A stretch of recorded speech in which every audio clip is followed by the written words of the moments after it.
Hello everyone, welcome back to my channel রন্ধনে বন্ধন।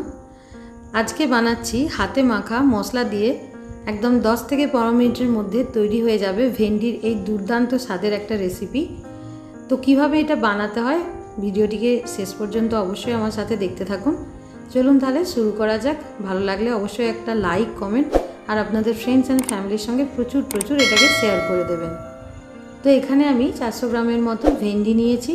এটার এই সামনের দিকটা আর পেছন দিকটা কেটে নিচ্ছি এইভাবে। তবে ভেন্ডিগুলোকে কাটার আগে সবসময় ভালো করে জল দিয়ে ধুয়ে নেবেন। ধোয়ার পরে কিন্তু আর কাটার পরে আর ধোবেন না। এবার এই ভেন্ডিগুলোতে আমি এখানে কিছু মাখিয়ে নিচ্ছি। প্রথমেই এখানে 3 থেকে 4 চামচের মতন আমি টক দই দিয়ে দিলাম। এখানে 2 চামচ আমি বেসন দিচ্ছি। এবার একটু গ্রেট করা আদা, এটা 1 চামচের মতন, এটা এর মধ্যে দিয়ে দিলাম। এখানে একটু টমেটো দিচ্ছি, এখানে একটা টমেটোকে কুচি করে নিয়েছি, সেটাই দিয়ে দিলাম। আর এখানে দিয়ে দিচ্ছি 1 মুঠোর মতন পেঁয়াজ। অল্প একটুখানি রসুন আর কাঁচা লঙ্কা, এটাকেও আমি একটু থেঁতো করে নিয়েছি। তো এটাও অল্প পরিমাণে, সেটাও এর মধ্যে দিয়ে দিলাম। এবার কিছু গুঁড়ো মশলা এর মধ্যে অ্যাড করব। তো এর মধ্যে দিয়ে দিচ্ছি একবারে 1 চামচ আমি হলুদ গুঁড়ো, কাশ্মীরি লঙ্কার গুঁড়ো, এটাও একটু রঙের জন্য দিলাম 1 চামচ। আর এটা জিরে গুঁড়ো দিয়ে দিলাম 1/2 টিস্পুনের মতন। আর একটু নুন দিয়ে দিচ্ছি। এবার এর মধ্যে একটু বেশি পরিমাণে আমি সর্ষের তেল দিয়ে দিচ্ছি। এখানে 4 চামচ আমি সর্ষের তেল দিয়েছি। তো একটা জায়গাতে নিয়ে এইভাবে যখন ভেন্ডিটাকে মাখিয়ে রান্না করা হয়, এর স্বাদ কিন্তু সম্পূর্ণ পাল্টে যায় আর একেবারে অন্যরকম খেতে লাগে। এর মধ্যে দই, বেসন সব কিছু দেওয়া আছে, তার জন্য সম্পূর্ণ আলাদা লাগে খেতে। এটা গরম ভাতের সাথে বলুন বা রুটি দিয়ে বলুন, ভীষণ ভালো লাগে। তো অবশ্যই একবার এইভাবে বাড়িতে বানিয়ে দেখবেন, ভীষণ ভালো লাগবে। তো রান্নাটা সর্ষের তেলেই করব, তার জন্য সর্ষের তেল দিয়ে দিলাম। কড়াইটাতে একটু নাড়িয়ে নিচ্ছি, নালে এটা চিটিয়ে যেতে পারে। ভেন্ডি কিন্তু একটু চিটিয়ে যায়, সেই জন্য। তো এখানে শুকনো লঙ্কা 2টো আর 5 ফোড়ন 1 চামচের মতো দিয়ে দিলাম। এবার ওই যে মাখিয়ে রেখেছিলাম ভেন্ডিটাকে, ওটাই তেলের মধ্যে দিয়ে দিচ্ছি।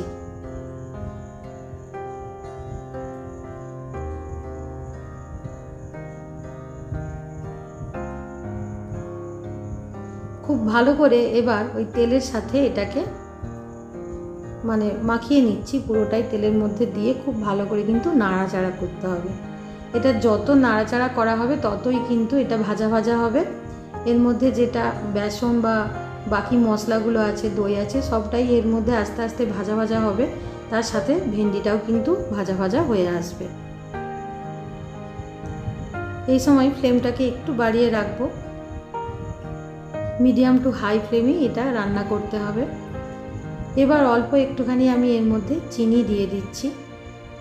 যদি দেখেন যে এটা খুব বেশি পরিমাণে যে লেগে যাচ্ছে, তার জন্য একটু এই যে জলের একটু হালকা করে ছড়িয়ে দিলাম। তার মধ্যে কি হবে, তাহলে এটা নরমও হবে, একেবারে পুড়েও যাবে না। তো এইভাবেই কিন্তু এটা হালকাভাবে একটু কষিয়ে নিতে হবে। কষানোর পরে আমি এখানে 1 গ্লাসের মতন জল ঢেলে দিলাম, কারণ ভেন্ডিটা ভাজা হয়ে এসছে কিন্তু আরেকটু সেদ্ধ হতে এটা বাকি থাকে।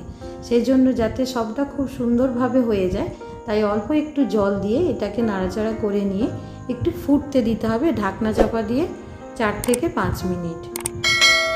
পারলে আপনারা আরও একটু জল দিতে পারেন, তবে এটা খুব বেশি ঝোলঝোলও হবে না আর একেবারে গা মাখাও হবে না। আমার এটা 4 থেকে 5 মিনিট ফুটে গেছে, দেখুন এই অবস্থায় চলে এসেছে। তো এটা কিন্তু একেবারেই শেষের পথে, এটা তৈরি হয়ে গেছে। তো এইভাবেই গরম গরম নামিয়ে নিতে পারেন। ওপর থেকে একটুখানি গরম মশলা ছড়িয়ে নিলেই পুরো রেডি হয়ে যাবে। ভালো লাগলে অবশ্যই একটা লাইক করে দেবেন। ধন্যবাদ।